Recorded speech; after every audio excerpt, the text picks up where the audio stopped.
Friends, ఆంధ్రప్రదేశ్లో రచ్చకెక్కిన కుటుంబ రాజకీయాలు ప్రజలకు వినోదాన్ని పంచుతున్నాయే తప్ప కొత్తగా రాజకీయ లక్ష్యాలను చేరుకునే పరిస్థితి లేదని అర్థమవుతుంది.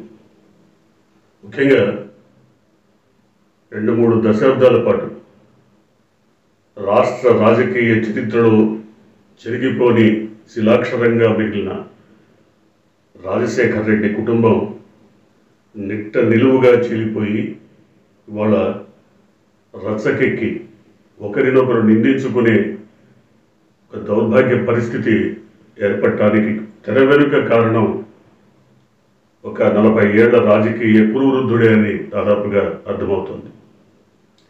అయితే ఎందుకు ఈ రకమైన పరిస్థితి వచ్చింది, దీని వెనుక ఏ రకమైనటువంటి బలమైనటువంటి శక్తులు ప్రోత్సహించాయి, ప్రోద్బలం చేశాయి?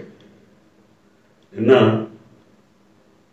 జగన్మోహన్ రెడ్డి పులివెందులలో నామినేషన్ వేయడానికి వచ్చిన సందర్భంగా బహిరంగ సభలో మాట్లాడినప్పుడు గత 4-5 నెలలుగా ఆయన సోదరీమణులు ఏ రకంగా దుష్ప్రచారం చేస్తున్నారు, ఏ రకమైనటువంటి వాగ్బాణాలను సంధిస్తున్నారు, ఇవన్నీ విని ఇంతకాలం మౌనంగా ఉన్న ఆయన ఒక్కసారి తన సొంత జిల్లాలో, తన సొంత నియోజకవర్గంలో అక్కడి ప్రజలకు సూటిగా ధాటిగా సమాధానం చెప్పాలని భావించి ఆయన స్పష్టమైనటువంటి వివరణ ఇచ్చారు. దాంతో ఎవరైతే ఆయన్ని వ్యతిరేకిస్తున్న కుటుంబ సభ్యులు ఉన్నారో వాళ్ళంతా రెచ్చిపోయి ఇష్టం వచ్చినట్టు మాట్లాడటమే కాకుండా ఇవాళ ప్రజల్లో మరింత పలచనైపోవడానికి, ఆ కుటుంబం మరింత దిగజారిపోవడానికి కారణభూతులవుతున్నారు. నిజానికి ఎన్నికల సందర్భంగా బహిరంగ సభల్లో వేదికలపైన రాజకీయాలు మాట్లాడాలి, రాష్ట్ర రాజకీయాలు మాట్లాడాలి, లేదా తమ హామీలను తెలియజెప్పాలి, లేదా ప్రజలకు ఏ రకమైనటువంటి మేలు చేకూరుస్తామో చెప్పాలి, లేదా ఆ నియోజకవర్గాల్లో అభివృద్ధి కార్యక్రమాలు ఏం చెబుతామో అవి చెప్పాలి. కానీ వాటన్నిటినీ వదిలేసి మా అన్న దుర్మార్గుడు, మా అన్న వదిలి మాట ఇట్లా మాట్లాడుతున్నాడు, ఇంగితం లేదు, ఒకటి కాదు, ఇలాంటి రెచ్చిపోయిన మాటలన్నింటినో సాక్షాత్తు జగన్మోహన్ రెడ్డి సోదరి నిన్న సాయంత్రం వినిపించారు. అంతేకాకుండా వివేకానంద రెడ్డి భార్య సౌభాగ్యమ్మ జగన్మోహన్ రెడ్డికి ఒక బహిరంగ లేఖ రాశారు. అందులో రకరకాల అభిప్రాయాలను వెల్లడిస్తూ చెల్లెళ్లపై నీకు ప్రేమ లేదా, అభిమానం లేదా, ఆప్యాయత లేదా, ఇలాంటి అనేక అభిప్రాయాలను ఆమె వ్యక్తపరిచారు. ఇవాళ వీటన్నిటికీ ఒక సమాధానంగా అవినాష్ రెడ్డి తల్లి వైఎస్ లక్ష్మి కూడా ఒక బహిరంగ లేఖ సౌభాగ్యమ్మకు పంపించారు. ఈ లేఖ దాదాపుగా అనేక అంశాలను పట్టబయలు చేసేదిగా ఉంది. అందులో లేఖాంశాలు క్లుప్తంగా ఉన్నప్పటికీ వాటిని ఒక్కసారి పరిగణలోకి తీసుకొని వివరణలోకి వెళ్తే అనేక అంశాలు బయటపడతాయి. రాజశేఖర రెడ్డి మరణం తర్వాత జగన్మోహన్ రెడ్డి ఎంతగా కుంగిపోయి కూడా రాష్ట్ర భవిష్యత్తు ఆలోచించి, తన రాజకీయ భవిష్యత్తును ఆలోచించి, ఒక పక్క దేశంలోనే అత్యధికమైనటువంటి బలమైనటువంటి పార్టీగా ఉన్నటువంటి కాంగ్రెస్ని వ్యతిరేకించి తనకు తానుగా సొంత కాళ్లపై నిలబడి తన రాజకీయ పునాదులను ఏర్పరచుకుంటున్న సమయంలో వివేకానంద రెడ్డిని ప్రోద్బలం చేసి, ప్రోత్సహించి, ఒత్తిడి చేసి సాక్షాత్తు విజయలక్ష్మిపై పోటీ చేయించింది ఎవరు? అంటే అప్పటికే కుటుంబంలో విభేదాలు ఉన్నాయి, వర్గ వైషమ్యాలు ఉన్నాయి. ఇవన్నీ ఇవాళ పరోక్షంగా 1-2 మాటల్లోనే వైఎస్ లక్ష్మి పేర్కొన్నారు. నిజానికి తన వదిన మీదే వివేకానంద రెడ్డి పోటీ చేసినప్పుడు కేవలం 28,000 ఓట్లు మాత్రమే వచ్చాయి. అట్లాగే టీడీపీ అభ్యర్థికి ఈటెకి 11,000 చిల్లర ఓట్లు వచ్చాయి. దాదాపు 88,000 ఓట్ల మెజారిటీతో విజయలక్ష్మి గెలుపొందారు. అంటే ఇక్కడే అర్థమవుతోంది ప్రజలు ఎవరి పక్షాన ఉన్నారు, మొదటి నుంచి ఎవరిని కోరుకుంటున్నారు. ఇప్పుడు కూడా అవినాష్ రెడ్డిని కేంద్రంగా అవినాష్ రెడ్డిని బలిపశం చేయడానికి చూస్తున్నారే తప్ప వారి కక్ష, పగ, ఈర్ష్య, ద్వేషం అంతా కూడా జగన్మోహన్ రెడ్డి పైనని దాదాపుగా ప్రజలందరికీ అర్థమైంది. ఆయన్ని ఏమీ చేయలేని పరిస్థితి, ఆయన్ని వ్యతిరేకిస్తే ప్రజలు తగిన బుద్ధి చెబుతారనే ఒక అనుమానం. అందువల్ల అవినాష్ రెడ్డిని బలిపశం చేయడానికి ప్రయత్నిస్తున్నారని నిన్న సాక్షాత్తు ముఖ్యమంత్రి జగన్మోహన్ రెడ్డి కూడా చెప్పారు.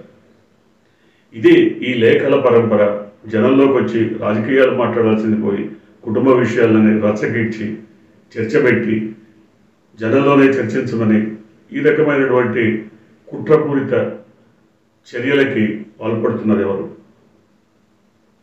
నిజానికి ఏమీ ఆశించకపోతే, ఏమీ ఆశించని పరిస్థితుల్లో జగన్మోహన్ రెడ్డిని వ్యతిరేకించాల్సిన అవసరమే వచ్చింది. వారికి ఏ లబ్ధి కోరుకున్నప్పుడు, ఏ లబ్ధి వద్దనుకున్నప్పుడు జగన్మోహన్ రెడ్డిని రాజకీయంగా వ్యతిరేకిస్తున్నారా, కుటుంబపరంగా వ్యతిరేకిస్తున్నారా, ఇతరత్ర లాభాలు చేకూరలేదని వ్యతిరేకిస్తున్నారా? రాజకీయంగా వ్యతిరేకించాల్సిన అవసరం లేదు. ఎందుకంటే అది రాజశేఖర రెడ్డి పేరుతో పుట్టినటువంటి పార్టీ, ఆయన చరిష్మాతో ఎదిగినటువంటి పార్టీ. నిజానికి ఏ కొడుకైనా తన తండ్రి లెగసీని అందిపుచ్చుకొని తన తండ్రి పేరుని మరింత జనంలోకి తీసుకెళ్ళడానికి ప్రయత్నించాలి. కానీ కొంతమందికి 13 మంది సంతానం ఉన్నా, 7-8 మంది కొడుకులున్నా, 5-6 కూతుళ్ళున్నా ఆ తండ్రి పేరుని పూర్తిగా చెరిగిపోయేలా, చెరిపేసేలా రకరకాల కార్యక్రమాలు చేసినటువంటి పరిస్థితి. కానీ జగన్మోహన్ రెడ్డి ప్రతి అడుగులోనూ, ప్రతి సందర్భంలోనూ, ప్రతి చోట రాజశేఖర రెడ్డి కొడుకుగానే తను తాను ప్రూవ్ చేసుకుంటూ వచ్చారు. ఇటువంటి స్థితిలో వివేకానంద రెడ్డి హత్య వెనక ఎవరున్నారు? ఇది ఇవాళ వైఎస్ లక్ష్మి సూటిగా ఒక్క ముక్కలో తేల్చేశారు. మీతోనే హంతకులు ఉన్నారు, హంతకుని హత్యని ప్రోత్సహించిన వాళ్ళు ఉన్నారు, మీరెందుకు ఈ విషయాన్ని దాచిపెట్టి ఎవరి మీదనో నిందలేస్తున్నారని సూటిగా ధాటిగా ప్రశ్నించారు. ఆ లేఖలోని అంశాలు ఎంత క్లుప్తంగా ఉన్నా అంత విస్తృతమైనటువంటి అర్థాన్ని ఇచ్చే విధంగా ఉన్నాయి. ఏమైనప్పటికీ ఈ హత్యను రాజకీయంగా వాడుకొని ఇప్పటికే టీడీపీ కానీ, కూటమి కానీ, మిగతా పార్టీలు కానీ జగన్మోహన్ రెడ్డి పైన అనేక అభాండాలు వేసినటువంటి పరిస్థితి. అలాగే వివేకానంద రెడ్డిని హత్య చేసింది ఎవరున్న విషయం కోర్టులు తేల్చకముందే అవినాష్ రెడ్డిని మరి హంతకుడిగా సంబోధిస్తూ ప్రతి సభలో ఆయన స్థాయిని దిగజార్చడానికి, ఆయన్ని నిందించడానికి తెగబడ్డటువంటి సోదరీమణుల చర్యల్ని ఖండించకపోతే ఇంకా మున్ముందు మరింత వారు రెచ్చిపోయే పరిస్థితి ఉంటుందని జగన్మోహన్ రెడ్డి గారి, ఇవాళ అవినాష్ రెడ్డి తల్లి గారి, లేదా మొన్న అవినాష్ రెడ్డి గారి ఈ చర్యకు అంటే ప్రతి చర్యకు పాల్గొన్నారు. దానికి చర్య ప్రారంభించింది సోదరీమణులే. ఈ రకమైన రాజకీయ వాతావరణాన్ని, ఈ రకమైన కుటుంబ పరిస్థితులను రచ్చకెక్కి, వీధికెక్కి రెచ్చిపోయి మాట్లాడుకునే పరిస్థితిని చూడలేకనే జగన్మోహన్ రెడ్డి తల్లి అమెరికా వెళ్ళిపోయి ఉండొచ్చు. కానీ ఏది ఏమైనా రాజకీయ వాతావరణాన్ని రాజకీయ అంశాలతోనే ప్రస్తావించడం, ముగించడం ముఖ్యం. కానీ కుటుంబ రాజకీయాలన్నింటినీ తీసుకొచ్చి రాజకీయాల్లో మిళితం చేసి రచ్చకెక్కి వీధుల్లో మాట్లాడి సాధించేది లేదు. ఇప్పటికైనా ఈ సోదరీమణుల ద్వయం తమ రాజకీయ లక్ష్యాలను చేరుకోవాలి అంటే రాజకీయాలు మాత్రమే మాట్లాడుకోవాలి.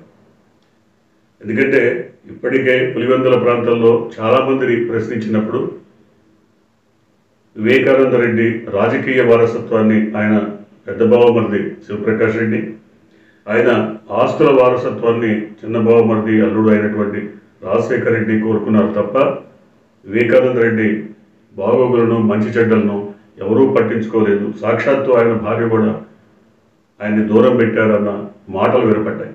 అందుకనే ఆయన రెండో పెళ్లి చేసుకున్నారని, రెండో భార్యతో సఖ్యతతో సౌఖ్యంగా ఉన్నారని మాటలు వినపడుతున్నాయి.